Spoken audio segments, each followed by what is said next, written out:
વર્ષ જૂની પરંપરાગત ટાંગલિયા વણાટ કલાની જીવંત રાખનારા સુરેન્દ્રનગરના લવજીભાઈ પરમારને પદ્મશ્રી એવોર્ડની જાહેરાત કરાઈ છે। ડાંગસિયા સમુદાયના વણકર લવજીભાઈને ટાંગલિયા વણાટ ટેકનિકને સાચવી રાખવા અને તેને પ્રોત્સાહન આપવા માટે આ સન્માન મળ્યું છે। લવજીભાઈએ આ કળાને જીવંત રાખવા માટે 4 દાયકાથી વધુ સમય સમર્પિત કર્યો છે। સાથે જ ભારતભરમાં પ્રદર્શનો અને વેચાણકર્તાઓ સાથે સહયોગ દ્વારા અનોખા અને લુપ્ત થયેલા વણાટને પ્રોત્સાહન આપ્યું છે। લવજીભાઈ પરમારે એક કોમન ફેસિલિટી સેન્ટર બનાવીને ટાંગલિયા કલામાં રોકાયેલા ઘણા ગરીબ પરિવારોને તૈયાર કર્યા, જેથી આ કલા આગામી પેઢી સુધી વહેતી રહે। હાલ સુરેન્દ્રનગર જિલ્લામાં ફક્ત 60 કારીગરો ટાંગલિયા કળા જાણે છે।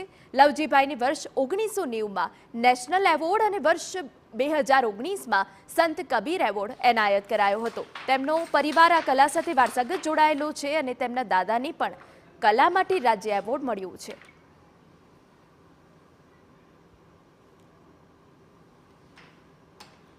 આ કળા એ લુપ્ત થતી કળા છે। ધીરે ધીરે ભારત અને વિદેશમાં માંગ વધી રહી છે।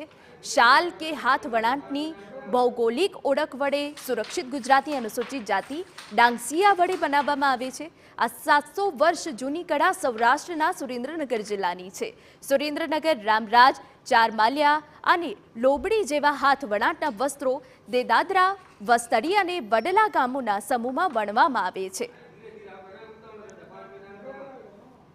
હું ટાંગલિયા વણાટ કામ કરું છું અને આ ટાંગલિયા વણાટ કામ કરવાથી નાના માણસોને પ્રોત્સાહન મળે છે। એ માટે એ હેતુથી આ વિસરતી જતી જે કલા છે એને ઉજાગર કરવા માટેની મેં 40 વર્ષ દરમિયાન મેં મહેનત કરી છે અને એ દરમિયાન મહેનતની અંદર મને સાલ જે બનાવી એમાં મને નેશનલ એવોર્ડ 1990ની અંદર મળ્યો છે અને સંત કબીર એવોર્ડ મને 2019માં સંત કબીર એવોર્ડ મળેલો છે।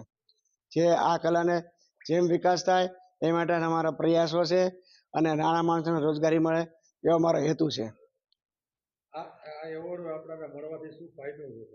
એવોર્ડ મળવાથી અમારી કલાને પ્રોત્સાહન મળશે, જાણકારી મળશે, જેથી કરીને નાના માણસોને કામ મળી રહે અને એની રોજગારી વધે એ માટેનો છે।